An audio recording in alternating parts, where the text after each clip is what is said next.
Conmemorando estas fechas tan especiales de Semana Santa, quisiera compartir con ustedes un mensaje predicado por el pastor Charles Haddon Spurgeon en el año de 1883.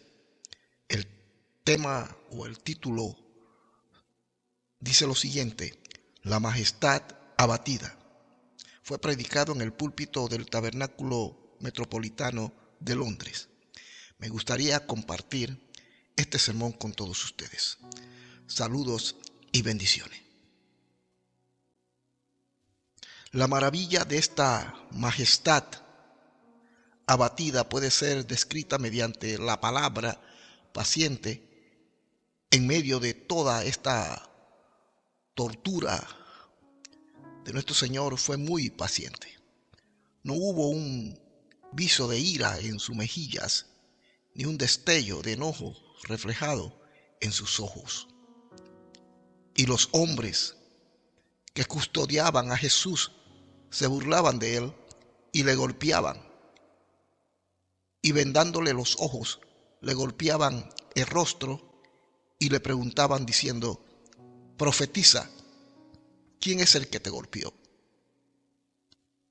Y decían otras muchas cosas injuriándole, según el Evangelio de Lucas 22, 63, 65. Yo supongo que toda esta crueldad ocurrió mientras nuestro Señor estaba delante de Caifás, a altas horas de la noche, antes de que el Sanedrín en pleno se hubiera reunido para celebrar su juicio al despuntar el alba. Sus enemigos tenían tanta prisa de condenarle que tan pronto como llegó a casa del sumo sacerdote, procedieron a un interrogatorio preliminar para definir la táctica a seguir para obtener el veredicto de culpabilidad en su contra. Después de condenarle dentro de este proceso sumario e ilegal, sin un juicio adecuado, le entregaron a la custodia de sus oficiales hasta que, llegada la mañana, convocaran al resto de sus compañeros para repetir de nuevo la farsa de enjuiciar al que reconocían como inocente. Mientras estos oficiales tenían a Cristo bajo su custodia, muy bien habrían podido concederle un requisito de paz y de tranquilidad, de conformidad a las normas de todas las naciones civilizadas. Un prisionero mantenido en custodia debe ser protegido de insultos y malos tratos mientras se encuentre en esa condición.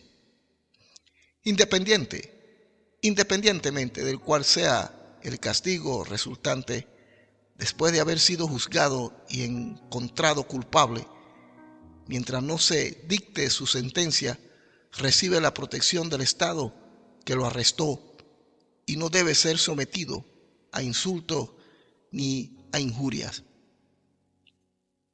Pero en este caso, igual que salvajes, los jueces de nuestro Señor le abandonaron en manos de esos seres abyectos que eran utilizados para desempeñar los trabajos sucios, y esos perversos individuos cumplieron muy bien su cometido, tratándolo con una mezcla de crueldad y escarnio. Los hombres que custodiaban a Jesús se burlaban de él y le golpeaban. ¿No le podían conceder un poco de tiempo, de descanso, tal como había sido profetizado desde hacía mucho tiempo? Ellos veían por la demacración de su persona que era varón de dolores, experimentado en quebranto. Seguramente ya estaba a punto de desfallecer por el violento trato que había recibido tanto antes como durante los interrogatorios preliminares delante de Anás y Caifás. Sus verdugos seguramente se dieron cuenta de cuán exhausto estaba y sin embargo no sintieron ninguna piedad por él, por causa de sus corazones duros e insensibles, y no le dieron ninguna tregua ni le proporcionaron oportunidad alguna para que se preparara para responder a los cargos que iban a ser presentados en su contra. No había nadie allí presente que vindicara su persona o que abogara por su causa. Más bien, el espacio de tiempo entre ese interrogatorio informal y el juicio más formal que le seguía transcurrió entre burlas y escarnios. Esos hombres eran unos cobardes desarmados. Estoy seguro que lo eran por su crueldad extrema, y la crueldad es uno de los distintivos de la cobardía donde quiera que se manifiesta. Estos son los mismos hombres que en el huerto retrocedieron y cayeron a tierra cuando Cristo solo les había dicho: yo soy. Y en respuesta a su declaración que estaban buscando a Jesús Nazareno. Ellos salieron con espadas y garrotes para llevarle prisionero y sin embargo cayeron al suelo cuando él les habló una palabra o dos. Pero ahora que lo tenían en su poder y percibían aparentemente que no tenían la intención de ejercer la energía divina con la que estaba dotado, sino que se encontraba sumiso como oveja delante de sus trasquiladores, se decidieron a ser tan crueles con él como pudieran. Que Dios nos conceda que el pecado de la crueldad hacia cualquier ser viviente nunca se impute con justicia a ninguno de nosotros. Si has actuado con crueldad, aunque sea hacia los más ínfimos de la creación, debes despreciarte, pues eres de un orden inferior a la criatura que torturaste.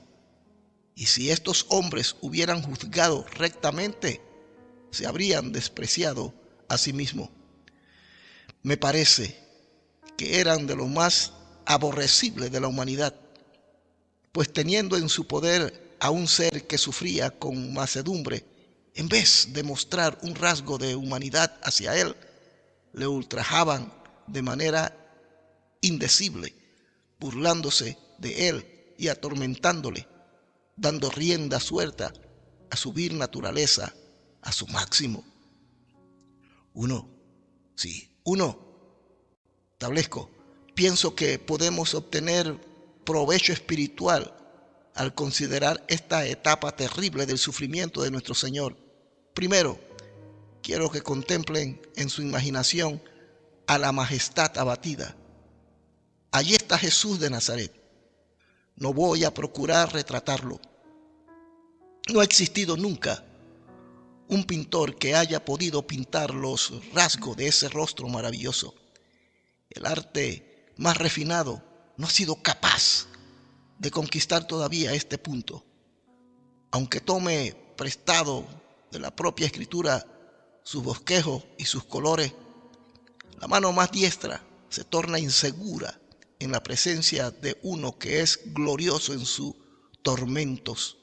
Por tanto, no voy a intentar bosquejear un retrato de mi Dios y Señor, sino que les pediré simplemente que le contemplen por la fe, vestido con su túnica sin costura, atado en manos de los oficiales que rodeándole les encarnecían y se burlaban de él. Fijen sus ojos para que descansen en él con una mirada de amor y considérenlo como el grandioso centro del afecto de su corazón, que pueden ustedes ver,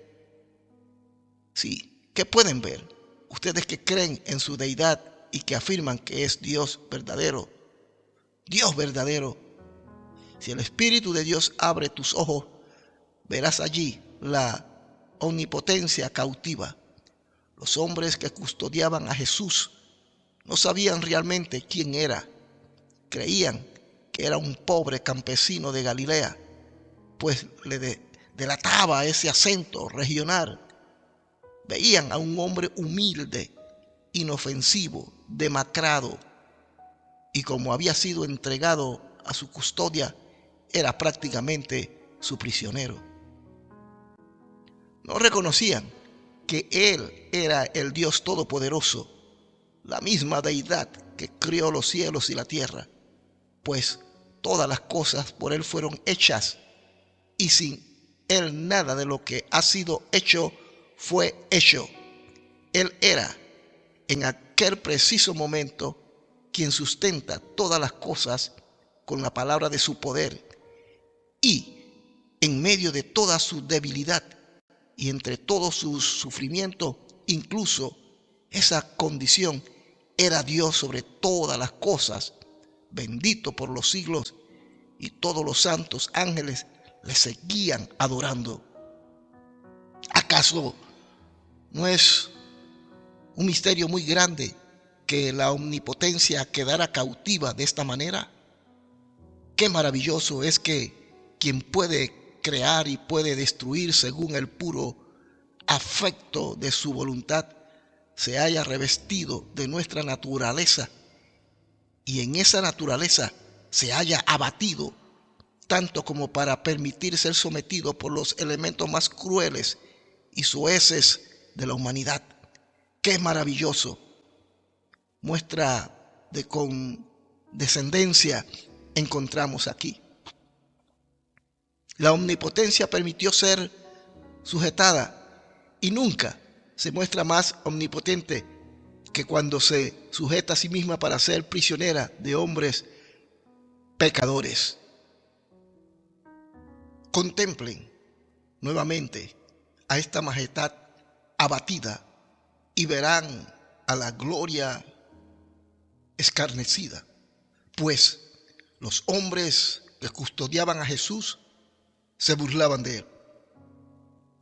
Para ellos, él era un candidato perfecto para el ridículo y el escarnio por haberse proclamado rey, cuando ni siquiera contaba con un ejército armado ni con multitudes de seguidores que tuvieran la esperanza, aunque fuera durante un segundo, de oponerse al poderoso César que mantenía a Israel bajo servidumbre.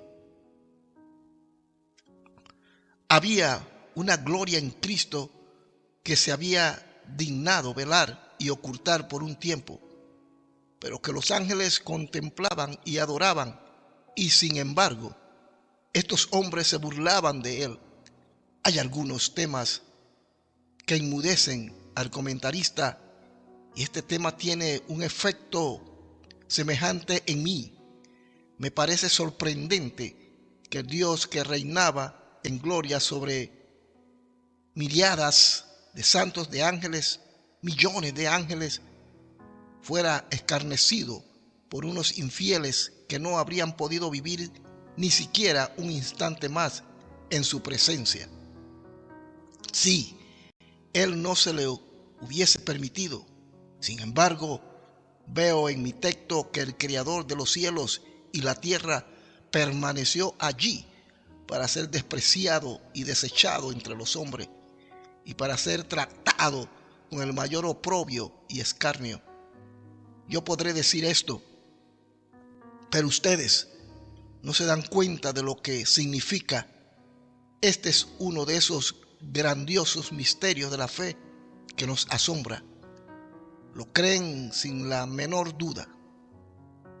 Y sin embargo, en la medida que tratan de abarcarlo y comprenderlo, en esa misma medida los elude y se eleva por encima de ustedes. Así vemos a la omnipotencia cautiva y a la gloria escarnecida. A continuación, vemos a la bondad golpeada. La bondad perfecta, infinita, inefable, es golpeada, herida, atacada, asaltada. Los hombres que custodiaban a Jesús se burlaban de él y le golpeaban. Golpear a la depravación es un acto de justicia. Incluso alzar la espada en contra de la opresión no siempre es algo condenable. Pero golpearlo a él, que nunca le hizo mal a nadie, sino que ha hecho el bien a todos los hombres y ha concedido a algunos de ellos todo el bien concebible. Esto es ciertamente bestial. El bendito Hijo de Dios allí tenía en su alma esa misericordia que permanece para siempre, y sin embargo le golpeaban. Ardía en su corazón un amor que las muchas aguas no podrán apagar ni ahogarán los ríos, y sin embargo ellos le golpeaban. Él no había venido en misión de venganza, sino para traer paz y buena voluntad a los hombres y establecer un reino de gozo y amor. Y sin embargo, le ataron. ¡Cuán admirable! Es maravilloso que la bondad sea tan buena que acepte someterse a esta vergonzosa indignidad. Nadie excepto la bondad divina se habría sometido a ella. Vean lo que estos burladores y golpeadores hicieron después a nuestro Señor. Sacaron un pañuelo o un trapo de algún tipo y lo pusieron sobre sus ojos. La omnisciencia vendada, en verdad, no puede ser vendada. Sin embargo, en el Cristo había esa omnisciencia de la deidad, y hasta donde le fue posible, estos hombres le vendaron con la esperanza de que no pudiera ver lo que estaba haciendo. Yo conozco a algunas personas que procuran actuar de esta manera en estos momentos. El único Dios que tienen es un Dios ciego. Ellos creen en lo que llaman la fuerza de la naturaleza y luego hablan condescendientemente de Dios como si fuese únicamente la suma de las fuerzas de la naturaleza que obran de conformidad a ciertas leyes mecánicas que no pueden ser alteradas jamás. El Dios en quien profesan creer es un Dios que no ve. Nos dicen que es inútil orar, o niegan que Dios se interese en individuos tan insignificantes como nosotros.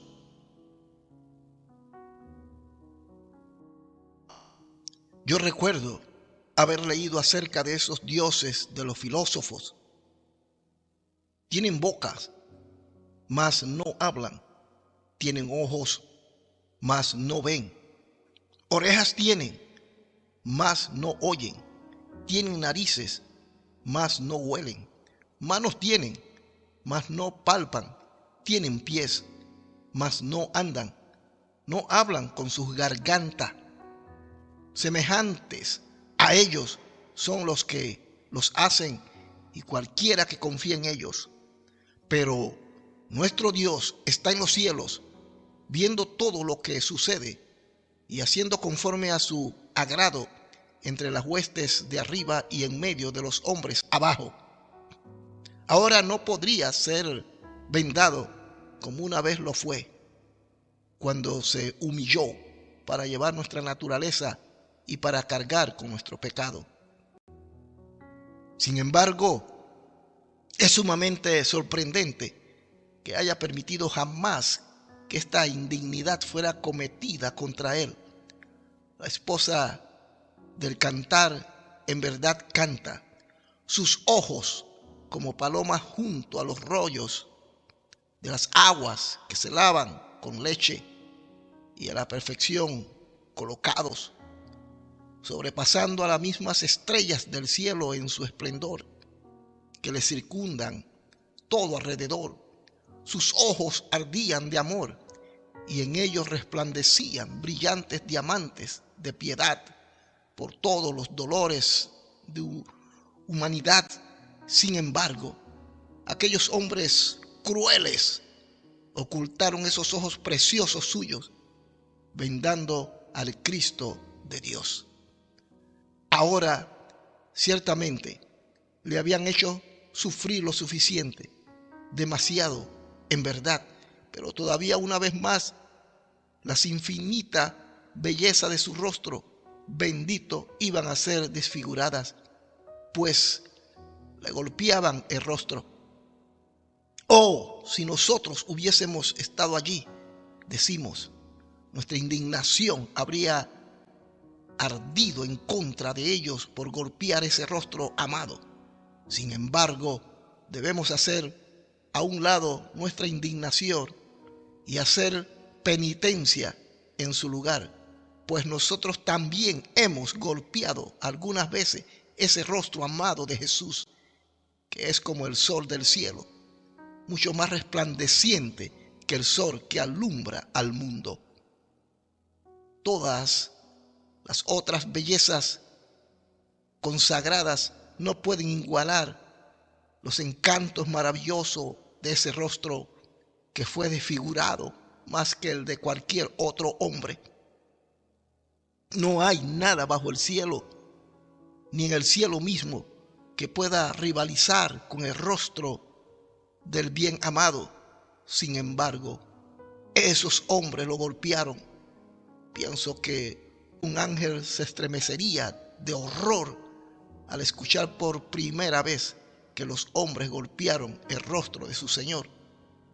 No era sino su rostro humano, es verdad, pero allí golpearon a toda la deidad que podían alcanzar.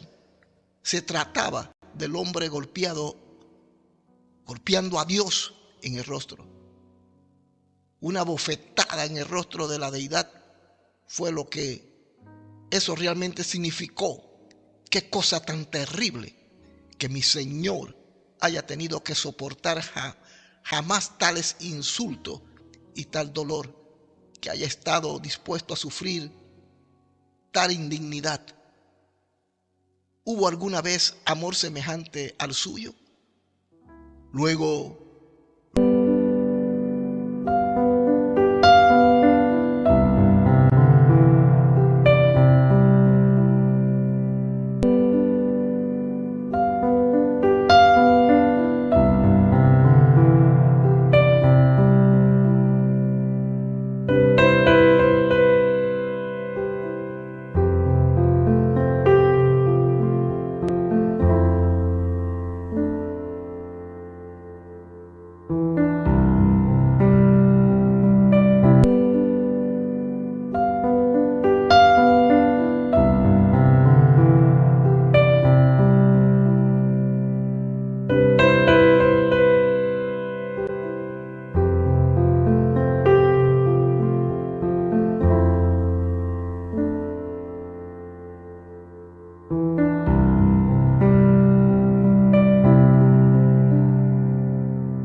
Pues bien, señores, si lo han hecho, quisiera que se dieran cuenta cuán horrendo es su pecado al divertirse así a costa de las personas piadosas.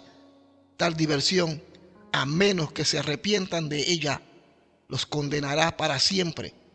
Tan cierto como que ustedes viven, le privará del grandioso amor del Padre y cerrará la puerta de la misericordia en su cara para toda la eternidad. Sin embargo, así es como actúa el pecado cuando disfruta de libertad. ¡Ay! Y se divierte incluso con las heridas de un Dios crucificado. ¡Ay! Que esto pueda ser así. Observen a continuación el absoluto desenfreno del pecado. Si estos hombres realmente querían divertirse a costa de Cristo, lograron su propósito. Pero, ¿qué necesidad había para que lo golpearan? ¿Qué necesidad había de toda esa innecesaria crueldad con que les sometieron a tal vergüenza y dolor? Si Cristo debía morir, al menos podía dejarle morir en paz. ¿Por qué escupir su rostro? Porque esos terribles azotes, ¿por qué esas dolorosas agravaciones de sus dolores? Eso fue debido a que los hombres pecan por puro desenfreno. He sabido de gente que peca de forma tan extraña que me he preguntado por qué lo hicieron. No fue por placer, al menos no pude ver ningún placer en ello. Condujo a la total infelicidad a la familia del propio individuo y lo redujo tanto a la familia como a él a una pobreza extrema. ¿Qué diversión o gozo puede haber en ello? Parece que algunas personas no podrían ser felices a menos que estén involucradas en volverse infelices eternamente. No están contentos si no cometen alguna extravagancia en el pecado y si no hacen de sus vidas una serie atroz de rebeliones contra Dios. Si alguno de ustedes ha sido alguna vez culpable de tal desenfreno en el pecado, que el Espíritu Santo haga penetrar en ustedes una influencia llena de gracia para que no vuelvan a afligir al Cristo de Dios, sino que ustedes mismos sean afligidos por haber pecado tan desvergonzadamente en contra de Él. Además, observen a continuación la crueldad del pecado. Y he preguntado y repito la pregunta: ¿qué necesidad tenían estos hombres de golpear al Salvador? ¿Qué placer podían obtener de todo este dolor que le infligieron? Por boca de los antiguos profetas el Señor dijo: no hagáis estas cosas abominables que yo aborrezco. Fue en su propio interés que los ordenó de esta manera, pues no quería que se hiciera daño a sí mismo. Sí, que se hicieran daño a sí mismo. Y el pecado es siempre un daño para el propio pecador. Es un tipo de suicidio. Siempre que un hombre hace algo malo, de seguro se generará o se genera un prejuicio. Y Dios sabe esto. Así que insta a los hombres a que no actúen tan insensatamente. Y cuando un hombre se burla de la religión verdadera, cuando rechaza a Cristo y pospone el día del arrepentimiento, estás traspasando de nuevo ese amado corazón que se desangró por los indignos y está afligiendo ese bendito espíritu que todavía contiene con los hijos. Sí, que contiende con los hijos de los hombres, aunque a menudo es vejado y tristemente provocado por ellos. ¿Por qué son tan poco amables con su Dios. Ciertamente no puede haber ninguna necesidad de cometer un pecado como este. Luego observe la incredulidad desesperada que hay en el pecado. Estos hombres no habrían vendado a Cristo si hubiesen creído realmente que Él era el Hijo de Dios, pero actuaron como hicieron porque no tenían ninguna fe en Él. Este es el gran mal que yace en la raíz de la mayoría de los pecados de los hombres. No creen en Jesucristo, el enviado de Dios. Es de esto que el Espíritu de Dios convence a los hombres, como nuestro Señor predijo concerniente a Él. Y cuando Él venga, convencerá al mundo de pecado, por cuanto no creen en mí. Sin embargo, no hay nada más razonable, nada más digno de ser creído que la revelación de Dios según nos fue dada en las santas escrituras. Y un hombre solo tiene que probar y experimentar por sí mismo si esto es verdad o no. Y pronto tendrá la confirmación de su veracidad en su propio pecho. Basta que lo crea realmente y luego comprobará que lo hace santo y feliz. Y eso será para él prueba de su verdad. Observen además cuán a menudo hay en el pecado un tipo de desafío a Dios. Si un muchacho se acercara a su padre y le dijera: yo voy a hacer todo tipo de grosería y de rudezas contigo, pero tú no me castigarás. No pasaría mucho tiempo antes que el padre hiciera que su hijo se arrepintiera de esas palabras, si fuera un padre digno. Pero los pecadores actúan con Dios de esa manera. Ellos le hacen frecuentemente a Dios lo mismo que estos perseguidores le hicieron a Cristo. Mientras puedan, se burlan de Él, le golpean y le desafían. ¿Me estoy dirigiendo a alguien que alguna vez haya invocado sobre su propia persona la maldición de Dios?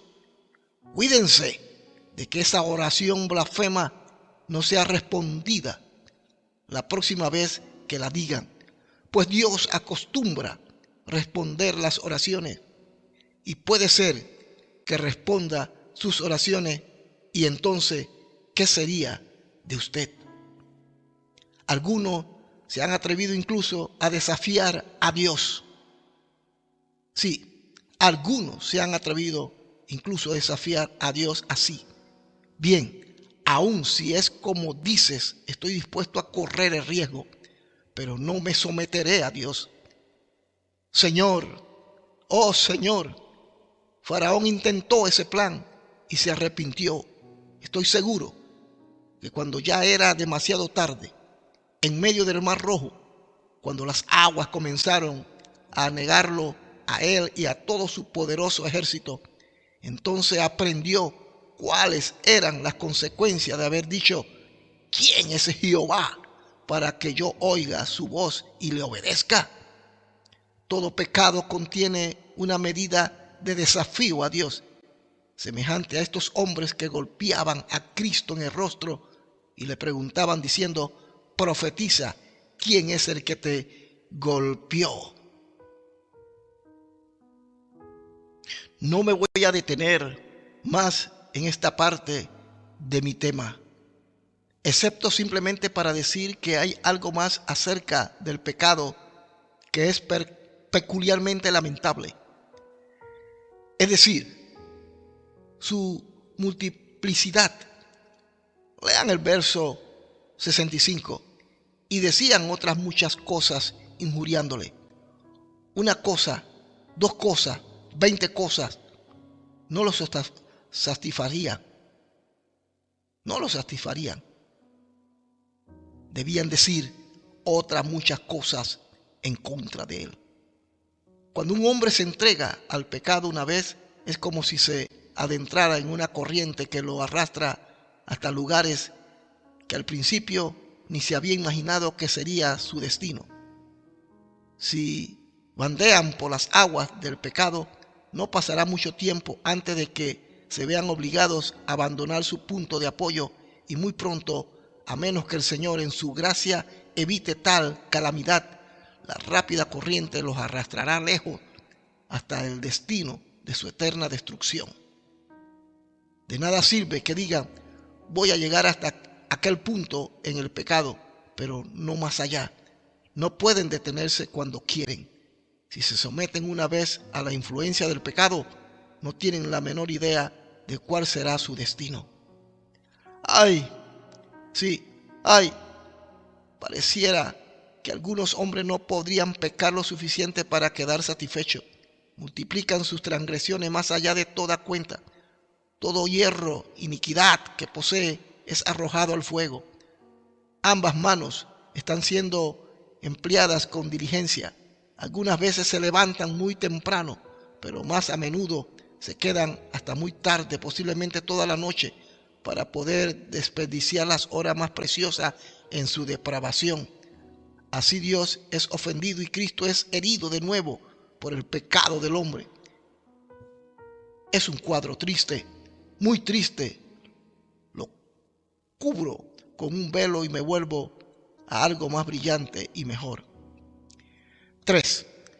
Hemos visto la majestad abatida y el pecado en su diversión.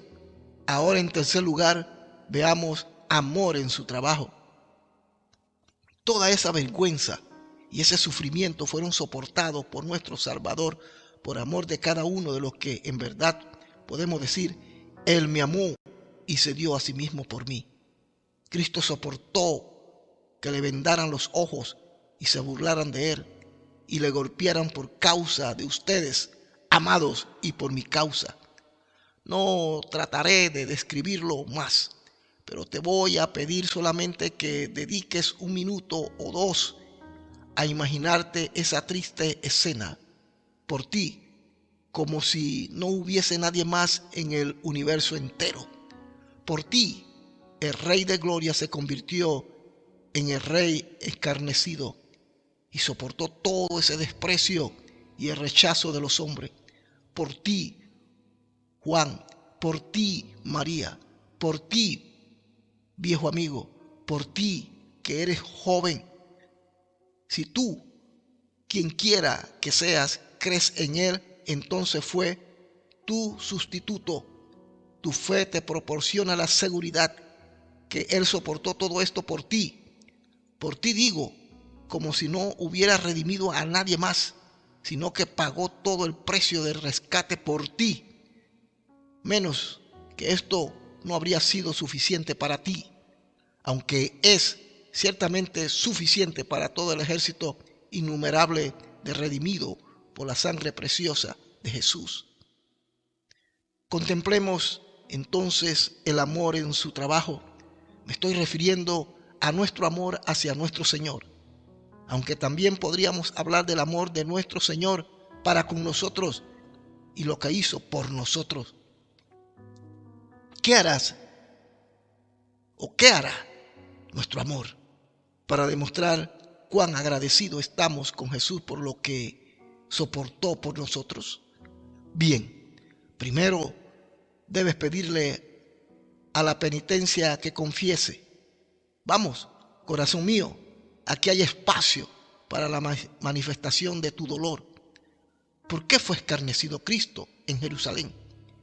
En verdad, porque tú te has burlado de Dios con oraciones que no eran oraciones, con himnos cantados descuidadamente, con la lectura de las Santas Escrituras como si fueran menos escritos de hombre, con profesiones de religión hueca y vacía. Hermanos y hermanas, ¿acaso no tienen que arrepentirse de alguna de estas cosas? Si te has burlado de Él de esta manera, el escarnio que soportó en casa del sumo sacerdote fue por tu culpa. Y así como fue vendado, lloremos porque nuestra incredulidad a menudo también le ha vendado. Nosotros nos imaginamos que no sabía nada acerca de nosotros o que nos había olvidado. Pensamos que Él no podía hacer ninguna distinción entre principio y fin, y que no podía hacer brotar, sí, bien del mal. Permítame preguntarles, queridos amigos, ¿acaso no ha convertido a menudo a Cristo en un Cristo vendado en cuanto a la comprensión que tienen de Él? Si es así, puesto que han vendado a Cristo de esta manera, ustedes, por su pecado, están imitando la culpa de esos hombres que literalmente vendaron a Cristo. Y así, cuando vemos que fue golpeado, debemos dolernos al recordar que fue escrito de Él: mas Él fue molido por nuestros pecados, el castigo de nuestra paz fue sobre Él, y por su llaga fuimos nosotros curados. Cada pecado que hemos cometido ha abierto un surco de sangre en su preciosa espalda. Esos moretones esparcidos sobre sus sagrados hombros fueron causados por los azotes crueles que cada uno de nosotros ha propinado con nuestras transgresiones. Oh, amados, lloren al verle soportando lo que ustedes debían haber soportado. Y al leer que los hombres le hacían preguntas insolentes mientras sus ojos estaban vendados, pregúntate a ti mismo, oh Hijo de Dios, si no has hecho lo mismo con frecuencia. ¿Nunca has pedido una señal en vez de caminar por fe? Yo confieso que algunas veces he deseado tener una señal o indicación del pensamiento de mi Señor. Es precisamente lo que estos crueles hombres esperaban de Cristo. Ellos procuraban que Él les demostrara que los conocía a pesar de que sus ojos estaban vendados. Oh hermanos y hermanas, no demandemos nunca una señal como lo hizo esa generación mala y adúltera. Debemos andar por fe, no por vista, y confiar plenamente en nuestro Señor, debido a que no hemos confiado en Él como debíamos hacerlo, y hemos demandado señales y signos de Él. Hemos sido demasiado semejantes a estos hombres que le preguntaban diciendo: profetiza, ¿quién es el que te golpeó? Dije que veríamos al amor en su trabajo, por lo que a continuación quiero que su amor exhorte a la fe a confiar en Cristo. Vamos, queridos amigos, en todo este sufrimiento de nuestro Salvador, veamos razones renovadas para confiarnos más enteramente en las manos de Cristo. Esos hombres custodiaban a Jesús para que ni la muerte ni el infierno puedan retenerlo jamás. Él fue detenido en lugar nuestro. Por eso dice de nosotros lo que dijo de sus discípulos en el huerto: pues si me buscáis a mí, dejad ir a estos. El grandioso sustituto es detenido como prisionero para que todos aquellos por los que Él constituyó como fianza puedan ser dejados en libertad para siempre. Él también fue encarnecido. ¿Y con qué fin? Nosotros merecemos vergüenza eterna y desprecio por nuestro pecado, pero Él asumió toda esa vergüenza sobre sí e hizo este maravilloso intercambio al vestirse con los harapos de nuestra vergüenza. Nos dijo: toma mi resplandecimiento, manto, y póntelo. Sí, toma mi resplandiente manto. Y ahora la gloria que Él tenía con el Padre desde la eternidad la ha puesto sobre su pueblo, para que seamos semejantes a Él y puedan estar con Él donde Él está por toda la eternidad. Cuán maravilloso intercambio es este, así como Tomás leyó la deidad de Cristo en sus heridas así leo yo la gloria eterna de su pueblo en el escarnio que soportó a nombre nuestro. Contemplen a su Señor golpeado. ¿Por qué razón no podrá haber golpes ni heridas para ustedes, ni ahora ni en la eternidad? Ustedes salen libres, pues Jesús ha soportado todo lo que ustedes merecían soportar. Él aguantó golpe tras golpe, para ningún golpe caiga sobre ti. También, ¿por qué fue vendado Jesús? Sino para que nosotros fuéramos capaces de ver. Nuestro pecado nos ha cegado para todo lo que era digno de verse. Pero su muerte ha quitado las escamas y ahora podemos movernos porque Él fue vendado. Porque Él permitió que estos miserables malhechores vendaran sus ojos. Los nuestros están ahora sin vendas. Sí, sin vendas. Y estarán más libres de vendas en aquellos días, en aquel bendito día, cuando le contemplemos cara a cara y ya no nos separemos de Él. ¿Y por qué injuriaron a Jesús diciendo otras muchas cosas con las que le acusaban falsamente?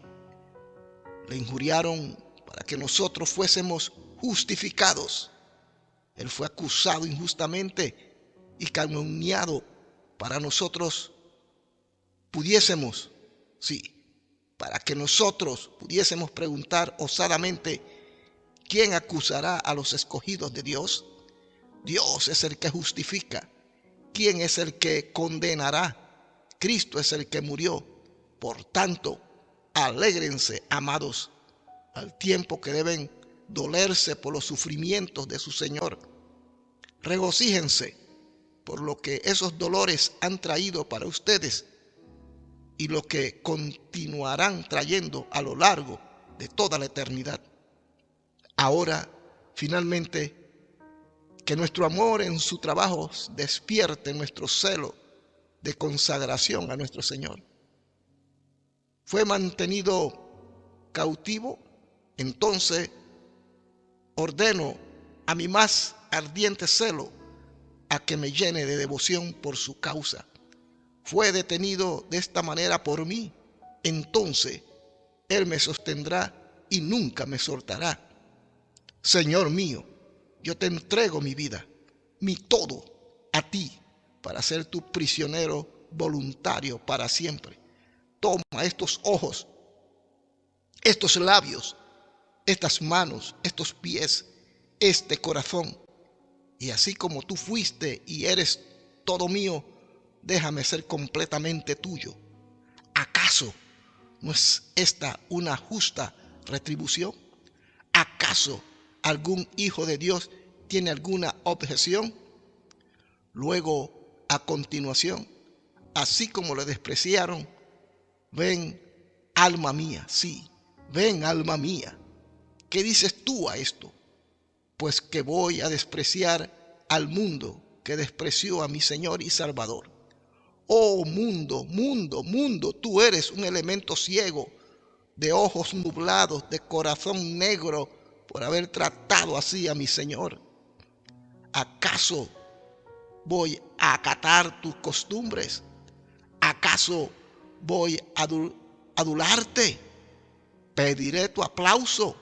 No, tú estás crucificado para mí, como un criminal clavado en la cruz. Oh mundo, así eres para mí, porque tú has crucificado al Cristo, al infinitamente amable Hijo de Dios de ahora en adelante. El mundo está crucificado para nosotros y nosotros para el mundo. Y puesto que vendaron a Jesús, entonces ¿qué? Bien, yo también voy a estar vendado. De ahora en adelante no veré ningún escarnio, ningún encanto. Sí, ningún encanto en mi Señor. Y puesto que vendaron a Jesús, entonces ¿qué? Bien, yo también voy a estar vendado. De ahora en adelante no veré ningún encanto, ninguna atracción en ninguna otra parte sino en mi Señor. Mis ojos le contemplarán y a nadie más en la gloria que está por revelarse. Y hoy puedo decir con el salmista: ¿a quién tengo yo en los cielos sino a ti? Y fuera de ti nada deseo en la tierra. Camina a través del mundo, amado hermano, vendado para todo lo demás, excepto para Cristo, y estarás haciendo lo correcto. Y puesto que golpearon a Jesús en el rostro, ¿qué haremos tú y yo para mostrar cuánto amamos ese rostro que fue maltratado de manera tan vergonzosa? Mi corazón me presenta una visión de esa sagrada cabeza que una vez fue herida, circundada por la corona de espinas, ese amado rostro tan herido y golpeado, y sin embargo más hermoso que todas las otras bellezas del cielo. Jesús, Hijo de Dios e Hijo del hombre. Nosotros realmente te adoramos y nos apresuramos a besar tus pies en adoración amorosa, y lo hacemos con el mayor gusto, porque hombres perversos te golpearon en la mejilla. Rendimos reverencia y amor alegremente a quien una vez fue abofeteado por seres abyectos y posteriormente fue clavado al madero, maldito. Y puesto que estos hombres decían otras muchas cosas injuriándole, vengan, hermanos míos, digamos muchas cosas en alabanza suya. Y hermanas, únanse en el santo ejercicio. Nadie impedirá que nuestros labios defectuosos, como son, hablen en honor de nuestro amado Señor. Algunas veces con el profeta estamos prestos a confesar que somos hombres inmundos de labios y habitamos en medio de pueblo que tiene labios inmundos, pero tal como somos, le entregamos la ofrenda de nuestros labios y le damos gloria a su santo nombre. Nunca se avergüencen, amados, de hablar a favor de su Señor. Nunca se sonrojen cuando reconozcan que le pertenecen a Él. No. Y si se sonrojan por algo, debe ser por la vergüenza de no amarle más y no servirle mejor, por la memoria de su amado rostro vendado y golpeado, mientras hombres crueles a todo su alrededor le calumnian con injuriosas acusaciones. Los exhorto a que defendamos a Jesús, soldados todos de la cruz. Que Dios les ayude a hacerlo. O que algunos aquí presentes que nunca han creído en Jesucristo comiencen ahora a confiar en Él. Yo no los invito a este preciso momento a creer tanto en Él, en su gloria, como a creer en Él y en su vergüenza. Era realmente el Hijo de Dios y sufrió por los hombres culpables todo lo que hemos estado considerando y mucho más que eso. Entonces debo creer en Él. Para mí, Jesucristo es una persona que los hombres jamás habrían podido inventar. Tiene que ser histórico, pues es muy original. Las mentes humanas por sí solas no podrían haber pensado nunca en un carácter así.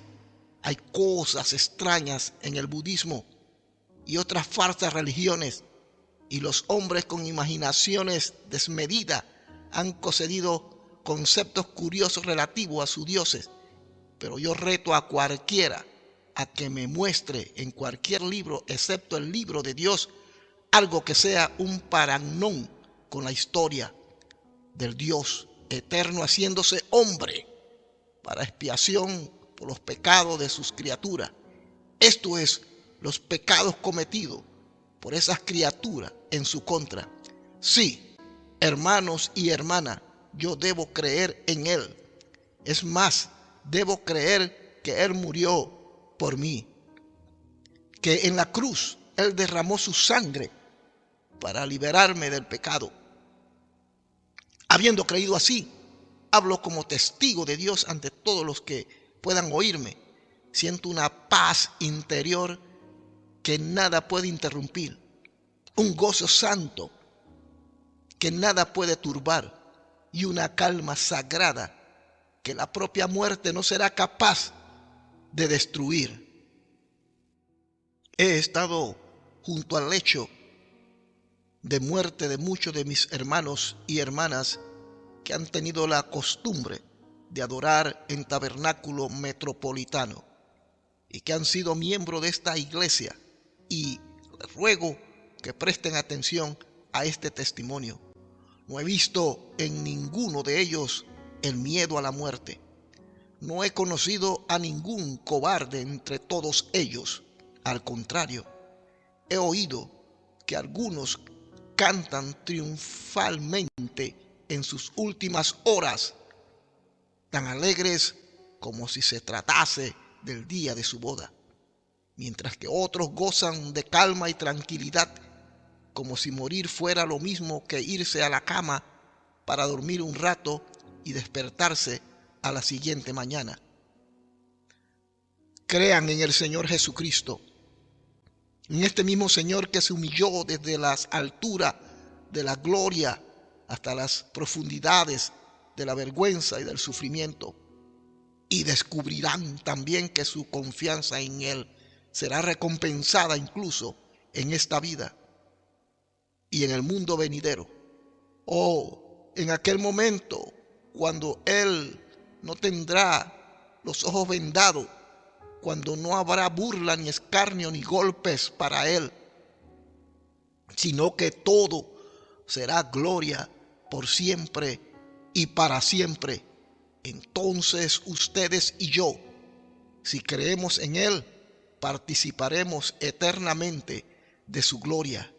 Que Dios nos conceda esto por Jesucristo nuestro Señor. Amén.